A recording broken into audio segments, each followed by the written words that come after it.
Dios le bendiga a todos. Paz de Cristo. Shalom, shalom. Bienvenidos a Camino a Betania, el podcast de Proyecto Esther.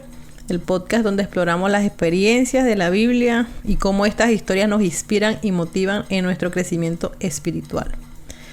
Estamos en la serie Espiritualidad versus Emociones. En el episodio anterior hablamos acerca del profeta Elías y la viuda de Sarepta. Y hoy vamos a profundizar en Primera de Reyes capítulo 18 acerca del encuentro que tuvo el profeta con Abdías. Así que te doy la bienvenida nuevamente y muchísimas gracias por tomarte el tiempo de escucharnos. Y bueno, esperamos que sea de bendición para tu vida.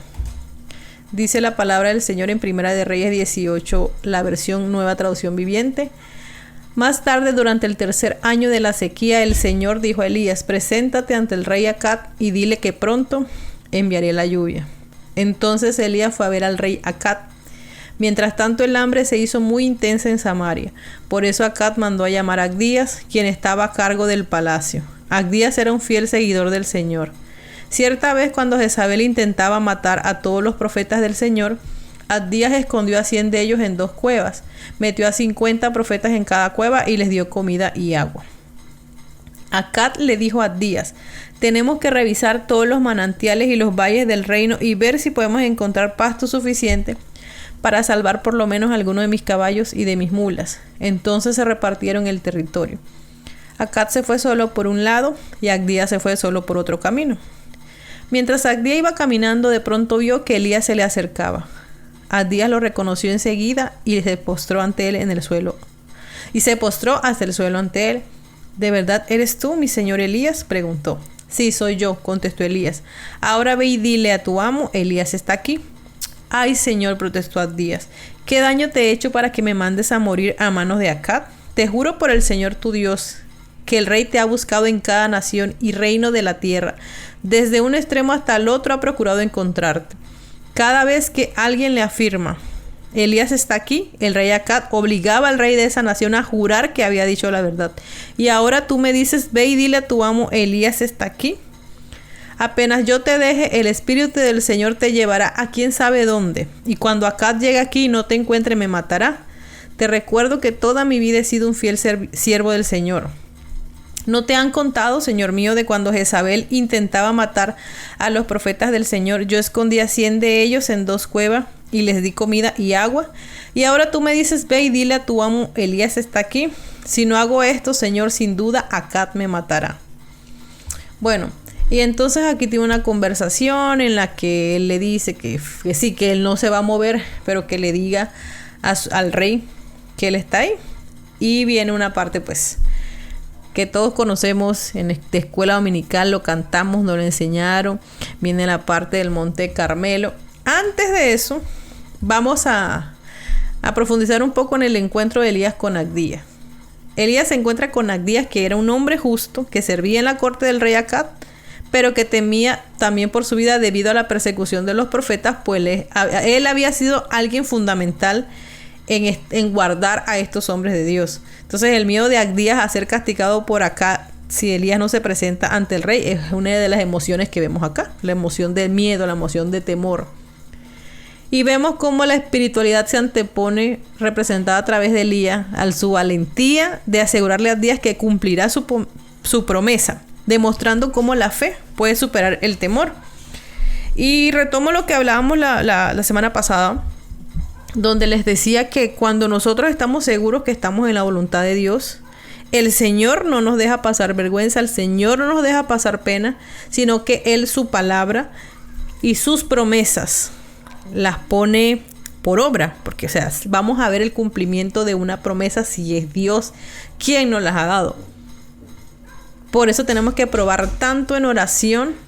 Cuando sentimos que algo de parte de Dios o alguien nos lo dice o escuchamos claramente algo que el Señor nos pone o nos dice, entonces es donde nosotros tenemos que tener total seguridad de que es el Señor Jesús el que va a responder, que es el Señor Jesús el que va a poner su palabra por obra y sus promesas van a llegar a total cumplimiento.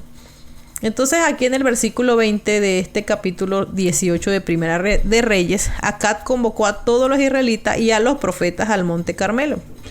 Y entonces cuando Elías se para frente a todos ellos, y ese versículo tan famoso, que no claudiquéis entre dos pensamientos, la versión Nueva Traducción Viviente dice: Elías se paró frente a ellos y dijo: ¿hasta cuándo seguirán indecisos, titubeando entre dos opiniones? Si el Señor es Dios, síganlo, pero si Baal es el verdadero Dios, entonces síganlo a él. Sin embargo, la gente se mantenía en absoluto silencio. Entonces Elías le dijo: yo soy el único profeta del Señor que queda, pero Baal tiene 450 profetas. Ahora, traigan 2 toros. Los profetas de Baal pueden escoger el toro que quieran y que luego lo corten en pedazos y lo pongan sobre la leña de su altar, pero sin prenderle fuego. Yo prepararé el otro toro y lo pondré sobre la leña del altar y tampoco le prenderé fuego. Entonces ahí cada uno debía invocar a su Dios. Y ahí vemos cómo los profetas de Baal empezaron a cortarse, a romperse, a bailar, cojeando alrededor del altar. Y ya cerca del mediodía, Elías se comenzó a burlar de ellos. Le dijo: griten más fuerte. Sin duda que es un Dios. Tal vez está soñando despierto. O quizás está haciendo sus necesidades. Seguramente salió de viaje o se quedó dormido y necesita que alguien los despierte. Así que ellos gritaron más fuerte. Se cortaron con cuchillos y espadas hasta quedar bañados en sangre. Gritaron disparates toda la tarde, hasta la hora del sacrificio de la tarde. Pero aún no había respuesta, ni siquiera se oía un solo sonido. Entonces Elías llamó a la gente, le dijo: vengan acá. Todos se juntaron a su alrededor mientras él reparó el altar del Señor que estaba derrumbado. Y esa es una parte fundamental en nuestra vida, que debemos aplicar este principio de ver cómo está nuestro altar personal, nuestro altar familiar, cómo es nuestra vida devocional íntima. No en el culto, no con mi familia, sino en tu soledad. ¿Cuánto tiempo le dedicas tú a la oración? ¿Cómo es la presencia de Dios en tu casa? ¿Cómo es la presencia de Dios en tu habitación? Hay mucha gente que se ha acostumbrado que es solo en la iglesia, que es solo en el culto, cuando eso no es así. La presencia de Dios está con nosotros, en nosotros, con nosotros y por nosotros. Y esa misma presencia que el Señor nos ha dado para nosotros poder vivir en su presencia, no se queda en la iglesia, se va con nosotros a nuestra casa. Pero mucha gente tiene ese altar arruinado. Y así era en el pueblo de Israel. Y lo primero que había que hacer era reparar el altar. Así como tomó 12 piedras, una para representar a cada tribu de Israel, y usó las piedras para reconstruir en el altar en el nombre del Señor. Cavó una zanja alrededor del altar con una capacidad para 15 litros de agua. Apiló la leña sobre el altar, cortó el toro en pedazos y puso los pedazos sobre la madera. Y dijo que llenaran 4 jarras grandes con agua y echaran agua sobre la ofrenda. Una vez que lo hicieron, le dijo: háganlo de nuevo. Y así lo hicieron por 3 veces más, 3 por 4, 12, las 12 tribus de Israel. Entonces, a la hora que solía hacerse el sacrificio vespertino, el profeta Elías caminó hacia el altar y oró: Señor, Dios de Abraham, de Isaac, de Jacob, demuestra hoy que tú eres Dios y que yo soy tu siervo. Y demuestra que yo he hecho todo esto por orden tuya, porque recordemos que el pueblo estaba sufriendo hambre, pero había sido pues inspirado por el mismo Señor. Y él estaba respaldado por Dios.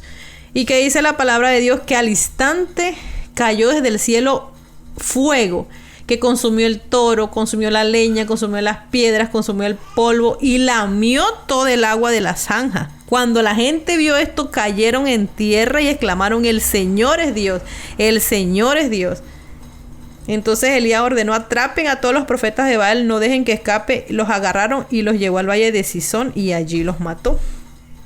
Entonces, esto a mí, en la parte espiritual, Elías había estado escondido por 3 años. ¿Por qué? Porque este hombre lo quería matar.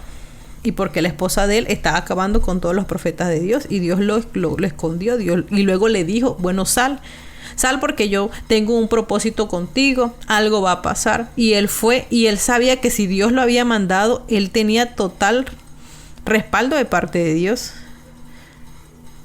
Y ese es un principio fundamental en nuestra vida. Para que veamos obras y proezas y milagros, tenemos que estar seguros que fue Dios quien nos envió. Entonces Elías desafió a los profetas en un duelo para demostrar quién es el verdadero Dios. Él pudo haber enfrentado la presión, la ansiedad o el temor de ser el único profeta de Dios contra cientos profetas de Baal, pero había una confianza inquebrantable de Elías en Dios. Y esa confianza lo llevó a desafiar sin temor públicamente a estos falsos profetas, enseñando la importancia de la fe sólida en medio de la oposición. Y por eso él prepara un altar y en un acto de fe extrema ordena empapar el sacrificio con agua, lo que humanamente hace imposible que el fuego pudiera consumirlo.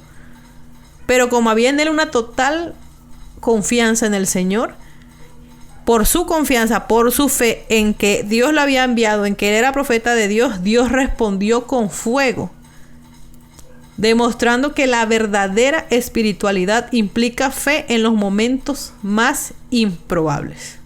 Hay diagnóstico de muerte, fe improbable. Hay diagnóstico de enfermedad, fe. Hay diagnóstico de esterilidad, fe. Fe que lo que sea que pase, si es la voluntad de Dios, es lo mejor. Entonces, primero tuvo que haber sido restituido ese altar que estaba roto, que estaba destruido.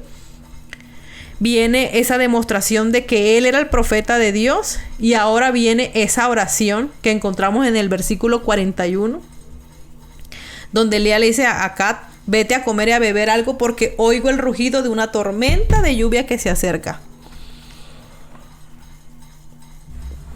Y allí estaba este profeta con su sirviente y le decía al sirviente: ve y mira hacia el mar. Y le dijo Elías: ¿qué vio? No vi nada, Señor. 7 veces le dijo Elías que fuera a ver. Finalmente, la 7ª vez su sirviente le dijo: vi una pequeña nube, como del tamaño de la mano de un hombre que sale del mar. Entonces Elías le gritó: corre y dile a Acab, sube a tu carro y regresa a tu casa, si no te apuras la lluvia te detendrá. Poco después el cielo se oscureció de nubes, se levantó un fuerte viento que desató un gran aguacero y Acab partió enseguida hacia Jezreel. Entonces el Señor le dio una fuerza extraordinaria a Elías, quien se sujetó el manto con el cinturón y corrió delante del carro de Acab con todo el camino hasta la entrada de Jezreel. Otro milagro más. Después de este duelo en el monte Carmelo, Elías oró fervientemente para que Dios pusiera fin a esa sequía. Y ahí vemos la perseverancia, a pesar de que las primeras veces, por 7 veces, no había ni siquiera una nube. La nube pequeña fue la que le permitió mantener fe ante la incertidumbre. Oró 7 veces antes de que apareciera esa nube, enseñando la importancia de persistir en la oración y la paciencia en la espera de la respuesta de Dios. Hay gente que ora un día y ya quiere el milagro. Y eso no es cosa de orar un día, de orar media hora. Es una oración constante. Cuando el Señor Jesús ya iba a pasar a ser sacrificado, estuvo 40 días en el desierto ayunando.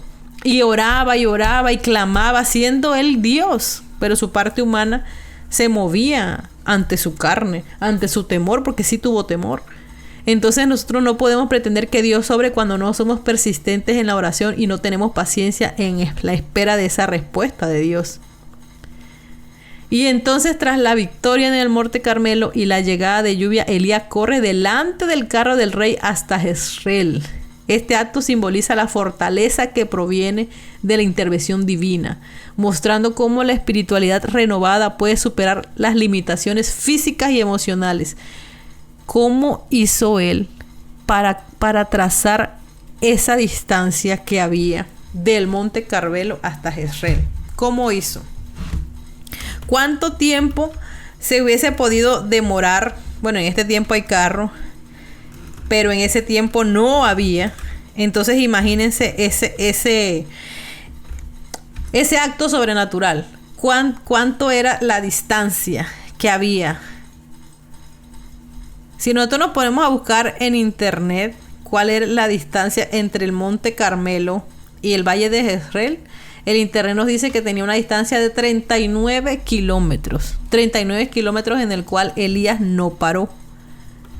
Ahora, acaban de pasar los Juegos Olímpicos donde corren la prueba de 100 metros y la prueba de 200 metros, que son las pruebas reinas, en las que hay unos índices de 9 segundos.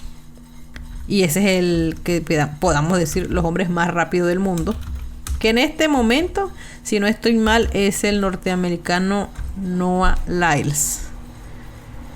Pero todos conocimos, según los registros, Usain Bolt es considerado el hombre más rápido del mundo, porque tiene un récord mundial en los 100 metros planos de 9.58 segundos. Pero aquí estamos hablando de 39 kilómetros, en el que Elías corrió delante del carro de este hombre. Una fuerza sobrenatural que vino de parte de Dios. Y este acto, como se le venía diciendo, simboliza esa fortaleza que viene de la intervención divina. La Biblia dice que el Señor hace de mis pies como de sierva y en las alturas me hace andar. Mis amados hermanos, todas estas situaciones, todas estas cosas que nosotros podamos estar pasando no son nada comparadas con la grandeza y el poder del Señor Jesús. Nosotros hoy en día podemos enfrentar nuestro propio Monte Carmelo, que son momentos donde debemos confiar en Dios a pesar de la oposición y del temor. Pero la fe en Dios puede llevarnos a confrontar y vencer las fuerzas que se oponen al mismo Satanás, al enemigo, incluso cuando nuestras propias emociones nos dicen que tengamos miedo o duda. Porque la victoria de Elías sobre los profetas de Baal no solo fue física, sino fue espiritual. Fue para demostrar al pueblo que Dios, el que había estado con ellos, el que los había sacado de Egipto, estaba ahí para responder por ellos. Y da una validación a la misión de él como profeta. Y esta victoria muestra que la verdadera espiritualidad basada en la fe en Dios puede superar cualquier obstáculo emocional o físico. Bien, hermano, les he comentado, pues yo tuve 2 diagnóstico de infertilidad con mis 2 hijos, y mis hijos hoy en día existen y son niños sanos para la gloria de Dios. Para mí eso ha sido uno de mis montes Carmelo que me ha tocado conquistar, porque fueron momentos dolorosos, momentos difíciles, fueron embarazos riesgosos, fueron de mucha enfermedad, pero con fe en Dios y a pesar de mí misma ponía mi mirada en el Señor y sabía que Dios me iba a permitir conquistar y ver sus promesas cumplidas. Y aún siguen muchas sin cumplir, pero yo sigo creyendo que el Señor es fiel. Y para Dios no hay nada imposible. El mismo Dios de Elías es el mismo Dios de nosotros. Cantábamos ese cantico cuando éramos niños: el que responda con fuego es Dios. El Dios de Elías con fuego respondió. Yo me quedo con el Dios de Elías. ¿De verdad te quedas tú con el Dios de Elías? ¿De verdad, mi amado hermano y hermana, en tu corazón tú eres consciente de la grandeza y del poder que hay en ti por medio del Espíritu Santo? La Biblia dice, el Señor Jesús no nos dejó huérfanos, Él dejó el Consolador. Y Dios está en el mundo, y mientras Él esté en este mundo, en esta tierra, hay esperanza para el hombre, hay esperanza para nosotros de que vamos a alcanzar no solamente su salvación, sino el propósito y el plan que Él tiene para ti y Él tiene para mí. Nosotros hoy en día somos esos profetas que estamos en la tierra para dar testimonio de la grandeza de Dios, pero hay claves en estos capítulos bíblicos de cómo estos hombres se acercaron a Dios. Reparar el altar, repara tu altar. Repara tu relación con Dios. Limpia tu casa. Saca aquellas cosas que no te convienen. Erradica esas cosas, esas prácticas que pueden quitar la presencia de Dios de tu casa y de tu vida. Y para que tu ministerio, tu llamado, tu propósito, Dios, no tenga ningún obstáculo y puedas ver más allá de lo que tú estás viendo. Quiero dejarte la invitación, mi amado hermano, que sigas adelante en este camino, porque hay esperanza. En Dios hay esperanza, no solo de un futuro en el cielo, sino aquí también en la tierra. Aquí también en la tierra los sueños se cumplen si nosotros los ponemos en las manos de Dios. Muchas gracias a todos por escucharnos. Estamos estrenando este podcast. Ahora lo puedes escuchar en YouTube, lo cual es de mucha bendición, porque hay muchas personas que no escuchan Spotify o Amazon o Apple Podcast, pero YouTube es una plataforma que muchos sabemos usar. Creo que todo el mundo lo sabe usar. Aquí lo puedes escuchar Te agradezco que lo compartas, que dejes tu comentario de qué temas te gustaría que siguiéramos tratando. Nos quedan 2 capítulos más, si no estoy mal, para cerrar esta serie. Así que te invito, mi amado hermano y hermana, queda un solo capítulo para que terminemos nosotros con esta maravillosa historia inspiradora de la palabra del Señor Jesús. Muchas gracias. Que el Señor Jesús te bendiga grandemente. Y nos vemos la próxima semana, los miércoles, un nuevo capítulo. Que el Señor Jesús te bendiga grandemente.